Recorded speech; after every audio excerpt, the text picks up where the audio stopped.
বড়োটো 1 number contractor না এটা আফসোস প্রেসিডেন্ট হব পাৰে সি কিন্তু 1 নাম্বার কন্ট্রাক্টর ৰাইজলে মেছেজ এইটোৱে দিম কি আমাক বদলেন নালাগে আৰু সেইখিনিয়ে গণশিক্ষা পাৰ্টিৰ তৰফৰ পৰা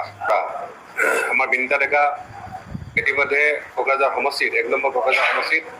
गणशिक्षा पार्टी हाग्रामानि रावाव दिनै दालिया रुया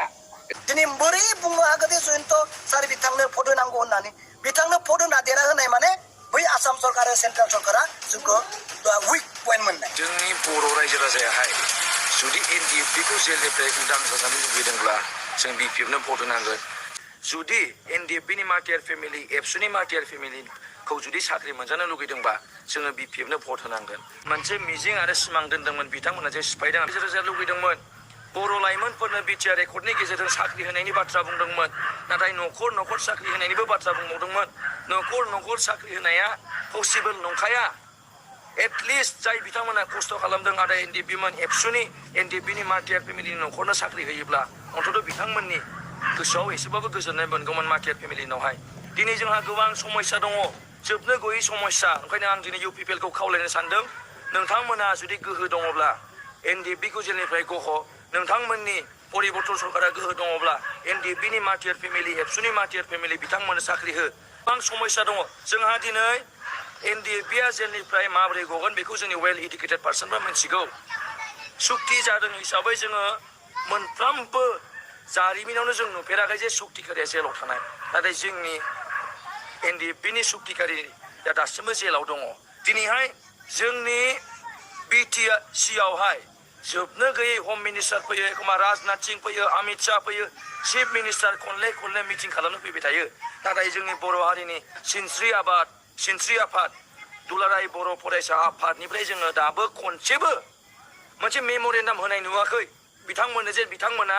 बिटिआर सुक्तिखौहाय रेसपेक्ट खालामनानै जाहाथे नोंथांमोना एनडिएफबि खौ जेलनिफ्राय रेहाय खालामनांगौ केसखौ फोजोबनांगौ होनना दासिमबो जोङो मोनसेबो मेम'रेन्डाम होनाय नुवाखै अब्ला जों मा बुजिगोन जुदि बिथांमोना जातिनि थाखाय साननाय दङब्ला अन्तत' बिथांमोननि थाखायथ' एबसुआ दिनै फंसे बाथ्राबाबो बुंसिगौमोन प्रमद बर'आबो दासिमबो जोंनि काउन्सिलावहाय मोनसेबो रिजलिउसन लानानै स्टेटनो हरफेराखै जे नोंथांमोनहा एनडिएफबि नि बारै सावरायनांसिगौ बा एनडिएफबि खौ जेलनिफ्राय बख'नांसिगौ दिनैसिमबो जोंनि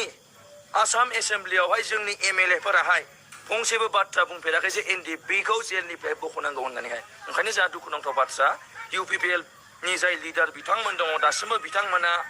माने बिथांमोननि मेगना दासिमबो मेसेबनानै दङ प्रब्लेमखौ नुनानै मोनथिनानैबो बिथांमोना बे प्रब्लेमनि सलिउसनखौ बिथांमोना होनो गोसो गैया जोंनि रायजो राजानि साननांगौ बाथ्रा जाहैबाय बिथांमोनहा दाख्लैबो दरं उदालगुरियाव बिथांमोना बुंनानै फैदों जे फट' बिबारनो भट होनांगौ बिटिआर सुक्तिखौ जाफुंहोनो थाखाय होननानै दिनैहाय एलायन्स गभर्नमेन्टआ सोर इउपिपिएल आरो बिजेपि जोंनि बिडिसि आव एलायन्स गभर्नमेन्ट थासेयावबो जुदि प्रमद बर'आहाय बिडिसि सुक्तिखौ जाफुंनांगौ होनना दासिमबो खनसेबो चिफ मिनिस्टारनि सिगाङाव बुंनो हायाखै इलेक्सन समावल'सो प्रसार खालामगासिनो दङ दासिमबो मोनसे मेम'रेन्डाम होनो हायाखै सरकार थानाय समावनो 4 बोसोर जालांबाय दिनैहाय 5 बोसोर सरकारासो जोबसै अब्ला जोङो माखौ बिसास खालामनानै जोङो एनडिए नि एलायन्स गभर्नमेन्टनो भट होनो दिनैहाय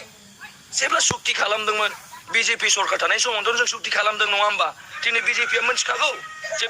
बिटिआर सुक्ति जादों एनडिएफबि जेलाव दङ बेखौ बख'नांगौ होननानै नाथाय मोनसेबो आगान सुरनाय जोंनि स्टेट गभर्नमेन्ट जोंनि बिटिसि गभर्नमेन्ट जोंनि माने इन्डियान गभर्नमेन्टनिफ्रायबो जों मोनसेबो आगान सुरनाय जों नुनो मोनाखै एनडिएफबि नि फारसे लानानै কথাটো দীপেন বড়োই জানে আৰু প্ৰমোদ বড়ো জানে সেইকাৰণে ইহঁতৰ মাজত আলোচনা হৈ আছে যে যিমান দিন আছে 10 দিন হওক 20 দিন হওক বা 1 মাস 2 মাস বা 3 মাস 4 মাস এইখিনি সময়ত যিমান পাৰে থামাব লাগে কাম কৰাৰ ধান্দা নাই সরকার যে না থাকিব বা বিজেপি আর ইউপিপিএল যেটো এলায়েন্স এইটো যে না থাকিব এই কথাটো ডিপেন্ড বড়ো বিরাট ভালকে জানে প্রমোদ বড়ো ভালকে জানে স্পষ্ট ইহঁতে আমার দলটো এইবাৰ এমপি ইলেকশ্যনত নিজিকিব এইটো ফাইনাল সেইকাৰণে ইহঁতে যিমান পাৰে